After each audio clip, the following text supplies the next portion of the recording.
มาดอทั้งไงในตัวខ្ញុំដឹងថាអាបដែលចាស់ចាស់ក៏តែងតែនិយាយហ្នឹងមិនមែនមានតែនៅក្នុងស្រុកខ្មែរបើយើងទេប្រទេសផ្សេងៗមួយចំនួនក៏មានដូចខ្មែរយើងដែរនឹងហើយតើអរគ្នាបើយើងនិយាយពីរឿងអាបវាគឺជាអបិយជំនឿមួយដែលត្រូវបានចាស់ឆាននិយាយប្រាប់យើងតាំងពីយើងនៅក្មេងមកម្ល៉េះហើយនៅពេលបច្ចុប្បន្ននេះក៏យើងដឹងថាសភាវៈចម្លែកមួយហ្នឹងនៅមានដល់ពេលបច្ចុប្បន្នឬក៏មានត្រឹមតែចំនួនចាស់ៗពីចំនួនមុនក៏យើងអត់ដឹងដែរប៉ុន្តែប្រធានបទដែលយើងនិយាយថ្ងៃហ្នឹងគឺមិនមែននិយាយថាតើវាមានមកដល់ពេលបច្ចុប្បន្នឬក៏អត់នោះទេប៉ុន្តែយើងនិយាយថាតើប្រទេសណាខ្លះដែលមានអបិយជំនឿពាក់ព័ន្ធជាមួយអាបដូចប្រទេសកម្ពុជាបើយើងតើរូបរាងរបស់អាបគឺដូចនឹងប្រទេសកម្ពុជាបើយើងឬខុសគ្នាទៅតាមប្រទេសនីមួយៗតាមអបិយជំនឿដែលចាស់ៗគាត់និយាយអាបគឺជាអ្នករៀនបាយអាគមឬក៏ជាអ្នកស្នងរបៀនអាគមពីគ្រូឬក៏ពីម្ដាយសភាវៈចម្លែកមួយហ្នឹងពេលដែលគេចេញរោចំណេញម្ដង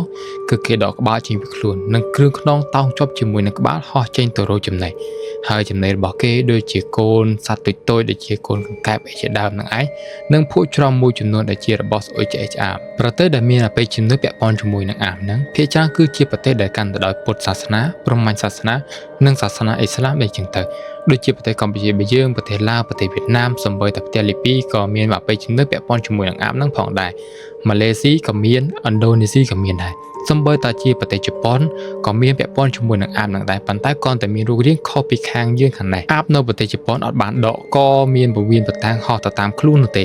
ប៉ុន្តែគេអាចពន្លូតកបានវែងរាប់ម៉ែត្រឯណោះគឺខុសពីខាងកម្ពុជាបើយើងដែលដកកចេញពីខ្លួនចុះអ្នកទាំងអស់គ្នាធ្លាប់ត្រូវបានចាស់ចាស់និយាយរឿងនឹងអត់ឬក៏ធ្លាប់ឃើញអាបតបគ្នាអត់ខមមិននឹងក្រោមអ្នកមួយមកហើយកុំភ្លេច follow អ្នកមួយផងដើម្បីទៅបានវីដេអូថ្មី